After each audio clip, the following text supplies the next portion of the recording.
Man saves tigress on a cliff. What happens next will shock you. The morning air clung to Liam's skin like misted silk, warm with humidity but laced with the cool breath of the forest still waking up. He crouched by a patch of soft mud near a watering hole, camera in hand, waiting for the sun to catch the light in the dew-soaked canopy above. Birds fluttered somewhere overhead, their songs momentarily masking the slow thud of his heartbeat. Ranthambore was a wild cathedral of green endless and echoing, with shadows that moved like ghosts behind curtains of vines. Liam was alone, but not lonely, not anymore. His project, Wild Mothers, had brought him across the globe in search of intimate moments between wildlife and their young, and he had seen things most only dreamed of: leopardesses grooming cubs at twilight, elephants mourning beside a stillborn calf, a macaque shielding her baby from the rain with her own fur. But nothing, absolutely nothing, prepared him for the tigress. 2 weeks ago, her eyes met his, and in them, he didn't see feral instinct, but ancient memory. Even now, the image of her face lingered like an imprint behind his eyes, fierce and fragile all at once, framed by blood and vines on that ledge. He remembered the tremble in his thighs as he scaled the cliff, rope biting into his shoulder, the entire jungle holding its breath. He remembered the way her body blocked at falling rock, as if she was the one saving him, the way her amber eyes flickered to her cub's 3 tiny bodies trembling under her belly, hidden beneath the tangled green, and back to him, pleading but proud. He remembered the scar, a thin, pale crescent on her brow, like the moon watching through a veil of fur. It was the exact shape from his dreams. He had never told anyone about those dreams, not even his mother, not even when he was a boy, crying in the night, whispering that the tiger came again, not even when his father, a retired ranger with a limp and scars of his own, told him never to trust wild eyes. They're beautiful, his father had said, but they don't know mercy. They survive. That's all they know. But the tigress knew mercy.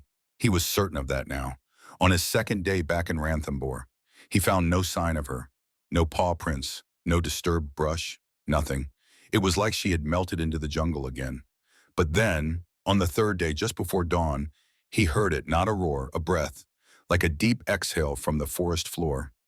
He froze, ears straining, eyes closed. The sound came again, a rustling. He turned slowly, heart rising into his throat, and there it was, a single paw print, fresh, deep, just behind his tent. She was watching, or had been. His hands shook as he adjusted his camera that morning, his mind racing through questions with no answers. Why him? Why? Now, what bond could exist between a man and a predator that ancient? He spent the day following the ridge, taking cautious steps, checking the brush for signs scratch marks, broken ferns, but found little. And yet, he felt watched, not in a paranoid way, in a measured, deliberate way, like the jungle itself was aware of him and had chosen to acknowledge him with breath instead of teeth. Later that afternoon, as he rested by a fallen log, he took out his notebook, not the leather-bound journal he used for wildlife notes, but the smaller one, black and weather-worn, the one where he wrote things he didn't want anyone else to see. He drew her eyes first, then the curve of the scar, then her cubs, nestled into her belly like living shadows. Then, impulsively, he drew a hand reaching toward them, his own, and behind the hand, the faint outline of a boy, a version of himself, eyes wide, barefoot, reaching through a dream. He didn't know how long he sat there, sketching. But as the sun dipped below the horizon, something stirred. First came the birds, hundreds of them, rising in a chaotic burst from the trees to his left. Then silence, the kind that presses against your ribs and reminds you just how alone you are. He stood slowly, waited, and then he saw her. Not 10 meters away, half shadowed by a broken fig tree, her body lit by slivers of golden light, muscles tensed but not coiled. She made no sound. She didn't growl. She didn't flinch. She just watched. Her cubs weren't with her. Liam didn't move. He couldn't. His breath came shallow. A leaf fell between them, tumbling like slow time. She blinked. Once. Then, impossibly, she stepped forward. 2 strides, still watching. And Liam, without thinking, without planning, knelt. He didn't lift his camera, didn't speak. He just knelt, palms facing her, eyes wide with something between awe and apology. Something passed between them then. Not language, not thought, but understanding. as if the moment on the cliff had created a tether neither of them could fully sever. Then she turned, disappeared, like smoke curling into twilight. He didn't sleep that night. He sat by the fire, ears tuned to every crackle in the brush, waiting for some other sign, some confirmation that he hadn't imagined it all. In the morning, he found a deer carcass half-eaten near his camp, not fresh, but not old either. Dragged, left. He knew tigers didn't share kills, but this wasn't an offer. It was a message: you are seen. That day, he decided to hike further north, to the valley where he had first found her. The terrain was brutal, steep inclines, thorny undergrowth, but something pulled him there, a sense of unfinished symphony waiting to be played out. By late afternoon, he reached the spot. The cliff still bore the marks of the ropes he had used. The moss was torn in places, and near the ledge where she had lain, he found something that stopped his heart. 3 small paw prints, and a fourth, larger, leading into the east. They had returned or passed through.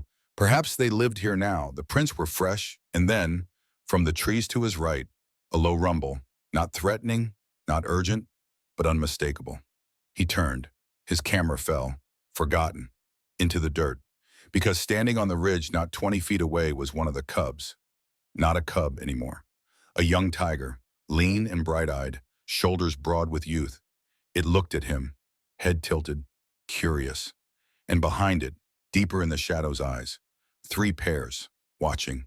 A chorus of silence. Liam smiled. The young tiger stepped forward. Then another figure emerged, one he knew instantly. Her, the tigress. She looked older, tired perhaps, but radiant, wild. She made no move toward him, just stood there, watching, as if to say, "We remember." And then, slowly, she turned and walked away. The young tiger hesitated, looked at Liam, then followed. Their shadows merged into the green. And Liam, alone on the ridge, felt something warm trace his cheek. A tear, or maybe the wind, or maybe a memory finding its way home. Liam spent the next morning in a daze, haunted by the previous night's encounter and its impossible beauty. He'd told himself his mission here was scientific, documentary, rooted in realism and logic. But that word logic was beginning to bend under the weight of something far older, far deeper. He couldn't explain why the tigress had returned, why her grown cub had approached him like an old acquaintance, or why he hadn't felt fear. No data chart could plot the arc of trust that had formed between them. As the mist lifted from the valley, sunlight trickled through the treetops like liquid gold. Liam stepped through shafts of light, each one a silent reminder that he was walking a path few ever tread, not just through the forest, but through a threshold between 2 worlds, human and wild. He returned to camp only briefly, just long enough to replace his camera battery and pack light provisions. He had decided. Today he would follow the trail, not as a tracker or a hunter, but as something else entirely, perhaps as a guest. The paw prints from the previous day were still visible in the soft earth, leading east along a narrow path choked by reeds and brambles. He moved quietly, slowly, careful not to disturb the balance of sound around him. The jungle had a rhythm, a pulse, and he was learning to listen. After an hour's walk, he came across a clearing ringed by flame trees, their red blossoms falling like embers. In the center, a wide rock jutted from the ground like a forgotten altar, and on it, dried leaves had formed a shallow nest. He crouched beside it, not a den, not quite, but a place of rest, perhaps a temporary cradle for the cubs when they were younger. As he leaned in closer, he spotted something in the dirt nearby, a piece of rope, frayed, muddy, sun-bleached. He lifted it carefully, heart thudding. It was part of the original rope he had used during the rescue. She had carried it here. Why a memory, a totem? He stared at it in disbelief, then tucked it into his bag. The sun moved steadily overhead as he ventured deeper into the jungle. The trees here grew older, thicker, their roots snaking through the soil like veins. Vines hung like green curtains, and every now and then he'd hear a branch creak or a monkey chatter somewhere above. But there was no fear, only awe. By late afternoon, Liam found himself at the edge of a wide ravine. A fallen log formed a natural bridge across, and the paw prints, still faint, but visible, crossed it. He hesitated, then placed one foot in front of the other, arms outstretched for balance. Halfway across, he stopped. Below him, a stream glimmered, its waters moving in slow, lazy curls. Fish darted through the shallows. A bird flew overhead. He exhaled and moved on. On the other side, the jungle changed. The air grew cooler, more still. The foliage thickened. And then he saw them. Not the tigers yet, but signs of their passage. Scratch marks along a tree, fur caught in a bush, a partially eaten kill fresh. The scent was strong but not rotten. They were close. He crouched behind a large rock, waiting. Minutes passed, then something stirred. A rustle, a crackle, and then a shape. She emerged like a breath from the forest. The tigress. Slower now, more deliberate. Her movements carried the weight of age but the grace of command. Behind her, two of the cubs, young adults now, sleek and golden with faint stripes, followed at a distance. The third cub, the bold one from the day before, lingered beside her. They stopped near a shallow stream. The tigress lowered her head to drink.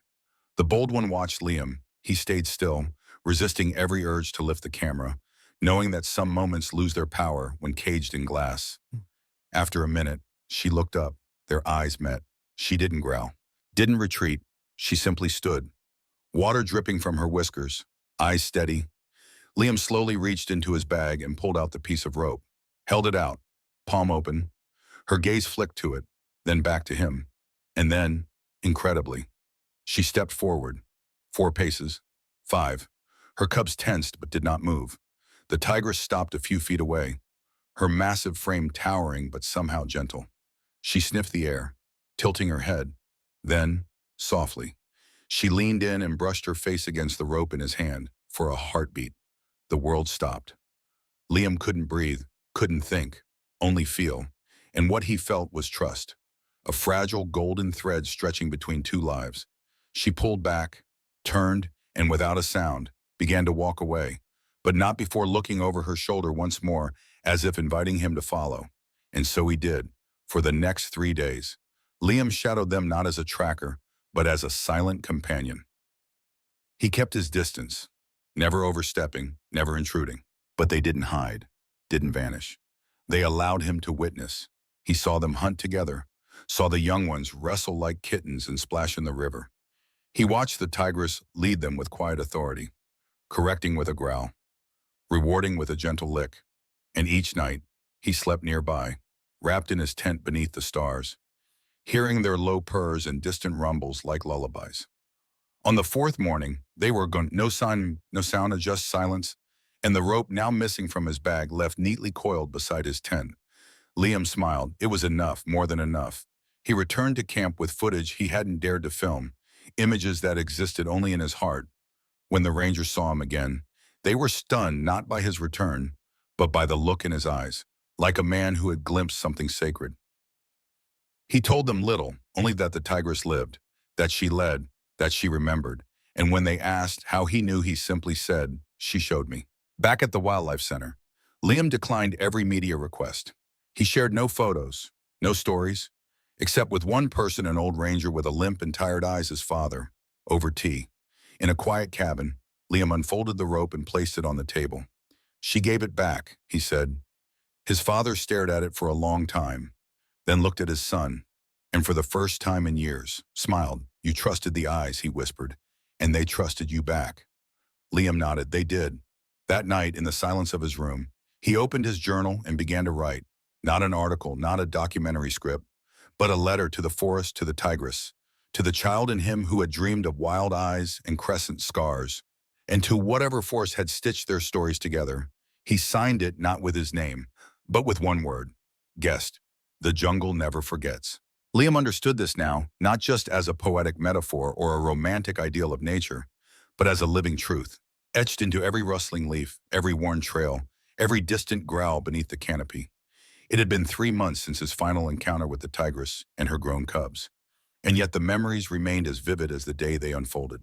Back home in Canada, the world moved faster, louder, heavier with headlines and deadlines and the subtle buzz of artificial urgency. But for Liam, time now existed in layers, the world he returned to, and the one that still pulsed in his bones, the one with the soft breath of tigers under moonlight, and rope laid beside a tent, as if nature itself had learned the language of gift-giving. He was invited to speak at a conservation summit in Geneva, an event filled with high-powered presentations, elaborate graphs, and statistics dissected into pie charts. Liam stood before a sea of expectant faces.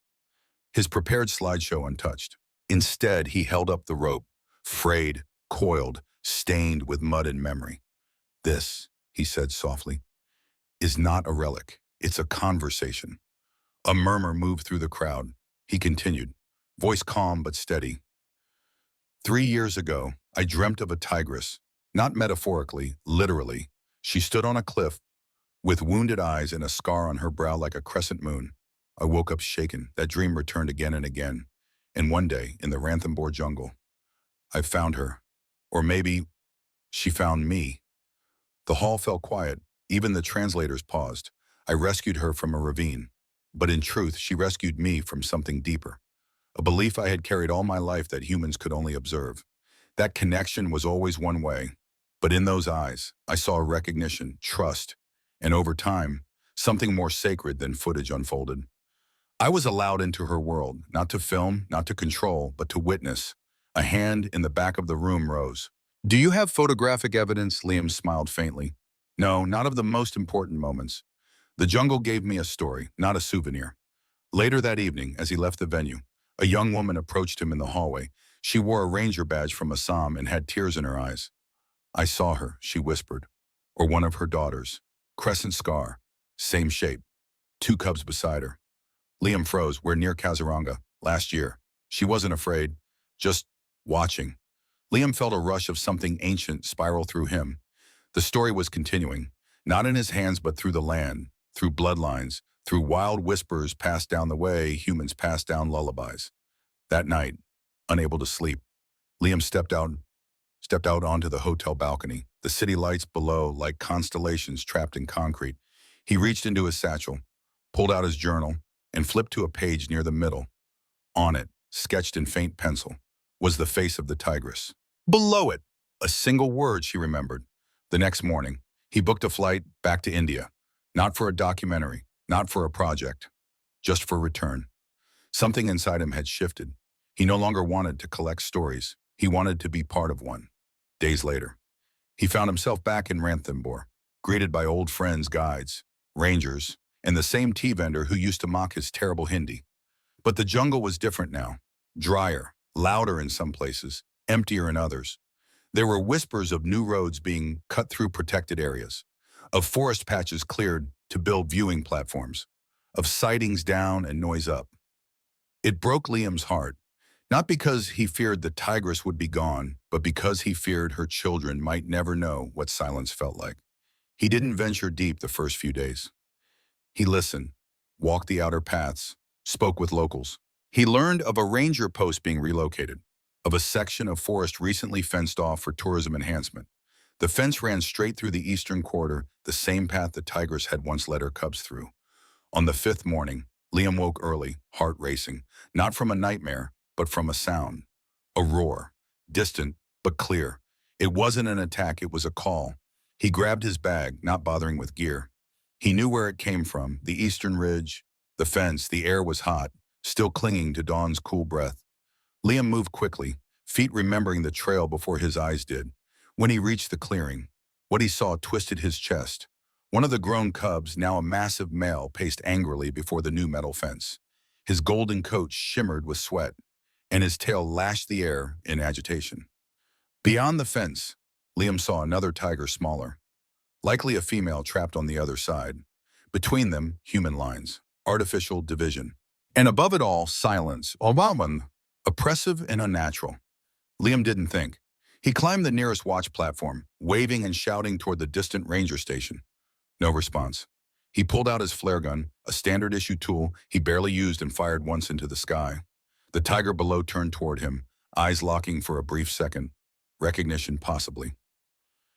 He didn't have time to wonder. Minutes later, 2 guards appeared, surprised and winded. Liam pointed at the fence. "Open it," he demanded. They hesitated. "We're not authorized. She's trapped, and he'll try to break through. You want blood or a photo op?" His voice cracked like thunder. The guards exchanged glances, then reluctantly unlocked a gate panel. The moment it opened, the male tiger rushed forward, but not in violence, in urgency. He ran to the female, sniffing, circling, nudging.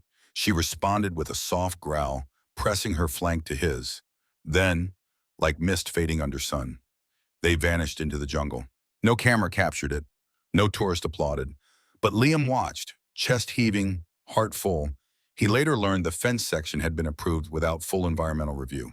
The incident with the tigers was quietly buried. But Liam wasn't quiet. He wrote, he spoke. Not with anger, but with reverence.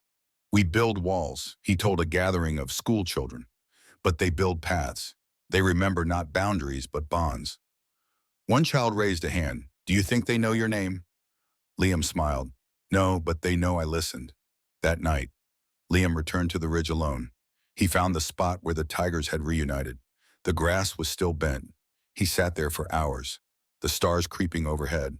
And then, in the distance, a sound, soft, rhythmic, breathing, not from above, but beside him. He turned, and there, in the shadow of a banyan tree, eyes gleaming like amber moons, was her.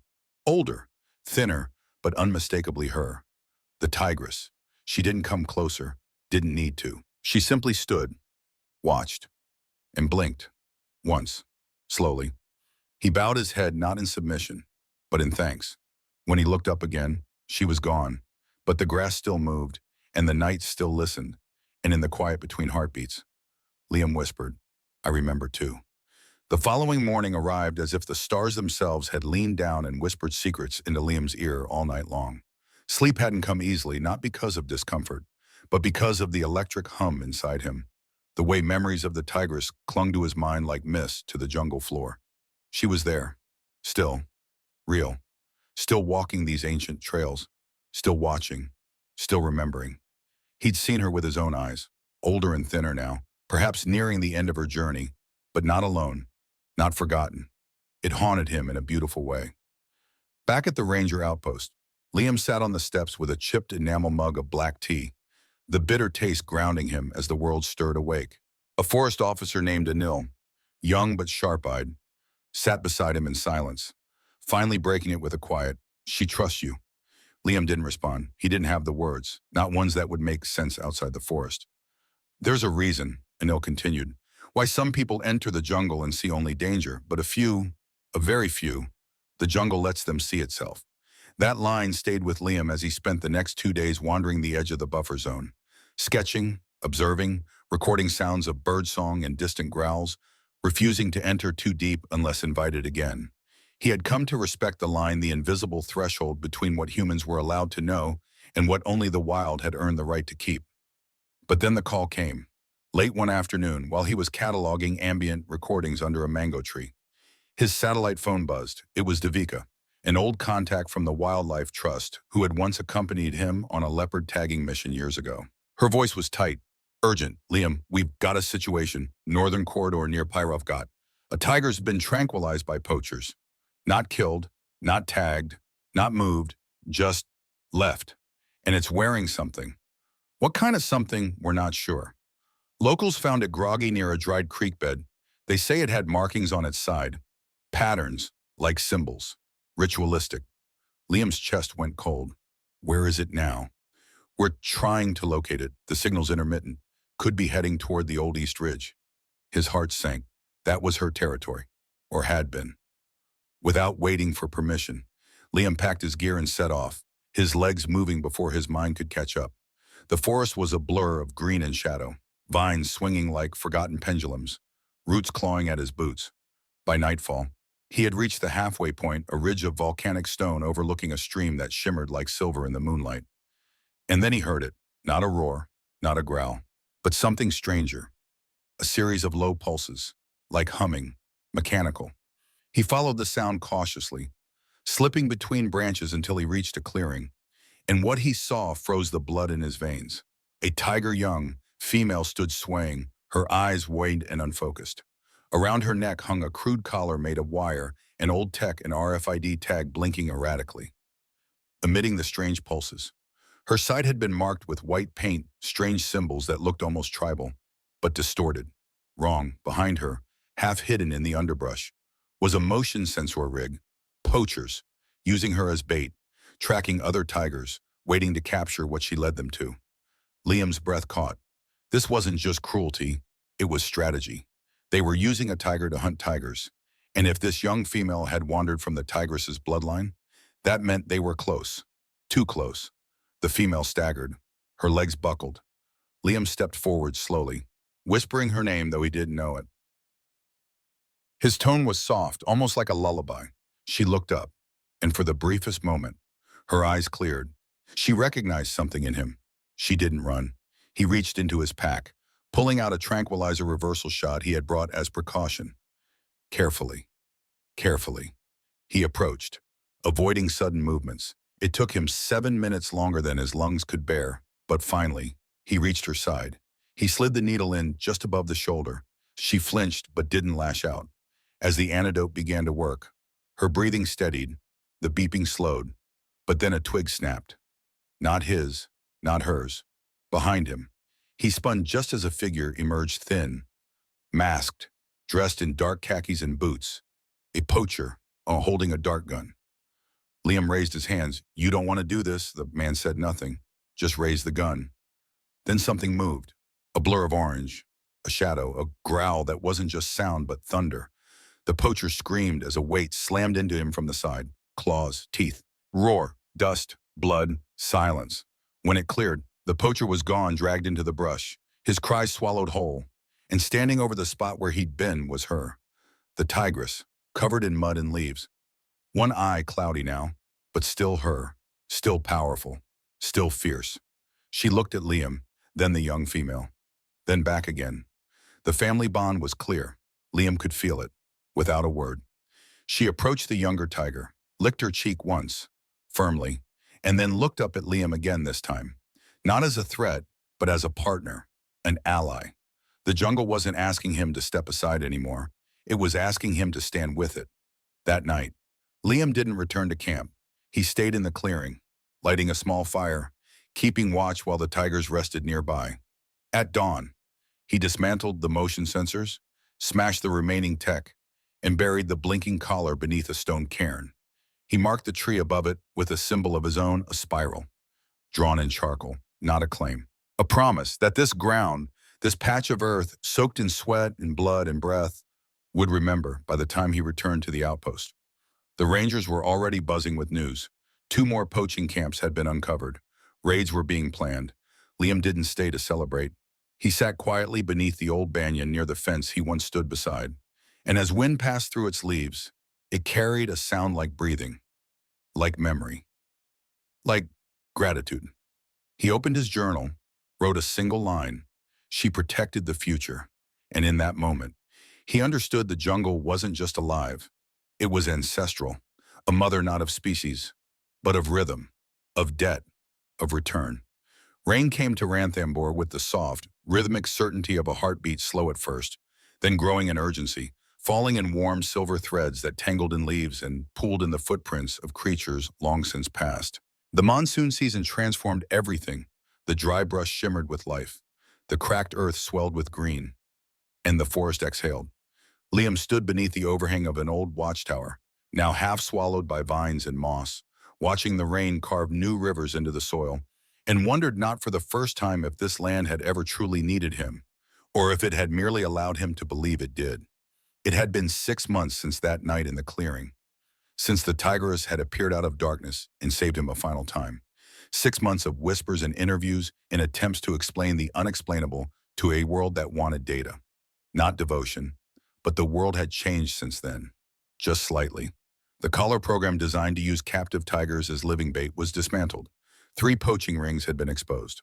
And most importantly, a swath of land once marked for tourism expansion had been quietly returned to its wild state. Thanks to the pressure of a story that refused to die, they called it the tiger who remembers. Though Liam never used that phrase. It was never about memory, not really. It was about presence. About a shared space between 2 species who had learned through pain and trust that fear and wonder could exist side by side. He had returned now for what he knew would be the last time. Not out of sadness, but completion. His bones ached in a way that had nothing to do with age, and everything to do with meaning. He had walked the same trails, visited the old watering holes, sat beneath the same moon in silence, waiting, but there had been no sign of her, not a print, not a sound, just the forest, breathing, living, continuing. He had expected that. Still, it hurt. Not because she was gone, no. He did not believe she was gone, but because she no longer needed to be seen. She had given him everything already. It was his turn to carry the rest alone. That morning, as the rain lightened into mist, Liam trekked toward the eastern ridge one final time. The air smelled of wet earth and jasmine. Somewhere, monkeys chattered lazily in the canopy.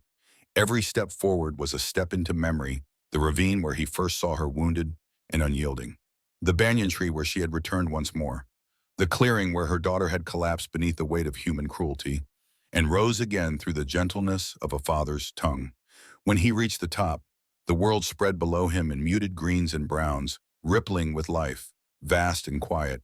He sat on the same boulder where years ago he had sketched her eyes in a notebook, now faded with age and rain. Slowly, with shaking fingers, he opened the final page. There, drawn in charcoal, was a spiral, the one he had etched into the tree when he buried the collar. Below it, only 3 words: "You were right." They weren't addressed to her. They were for his father, long gone now, whose warnings about wild eyes had once been gospel. Liam had learned to read those eyes differently, and in doing so, had learned something even older than instinct, something close to faith. The sound came quietly, so soft he thought it was wind. But wind didn't carry rhythm, wind didn't pause, then repeat. He turned his head. Not 10 meters away, standing in the mist like a ghost painted in flame, was one of the cubs, the bold one, no longer a cub, now a full-grown male, his coat darkened by rain, his shoulders broad, powerful. He stood still, watching. Behind him, just barely visible in the thick of trees, were 2 more shapes, smaller, softer. Cubs, the next generation. His. The line had continued, and Liam had been part of that line, not by blood, not by biology, but by choice, by protection, by trust. The tiger blinked once, lowered his head, and nudged something forward with his nose. Liam rose, heart stuttering. The object rolled gently toward him through the wet grass. He crouched, picked it up. The rope, the same one, frayed now, almost beyond recognition, but still coiled, still whole, still returning. He looked up, but the tigers were gone, just like that. No fanfare, no farewell, only the quiet, the offering, and the breath of the forest. Liam sat there for a long time, holding the rope in his lap like a relic, not of what had been lost, but what had been found.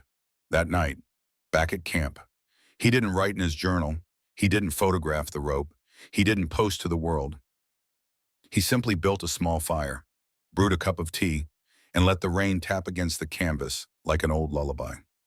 In the morning, he would leave, return to the cities, to the speaking tours, to the classrooms of children who still drew tigers with cartoon smiles and asked him if they really purred when they dreamed. And he would tell them, yes, that sometimes they purred like rivers, and sometimes they growled like thunder, and sometimes they just watched, long after Liam was gone. The forest remained. It remembered not because memory was its function, but because memory was its nature.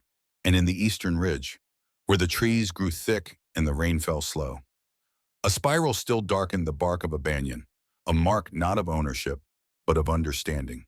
And beside it, in the mud, small prints danced between larger ones, cubs beside their father, learning the old paths, learning the old stories, the ones that begin not with once upon a time, but with something far more sacred, a breath, a step, a glance, and a silent promise that whispered through every leaf: I see you, I trust you, I remember you.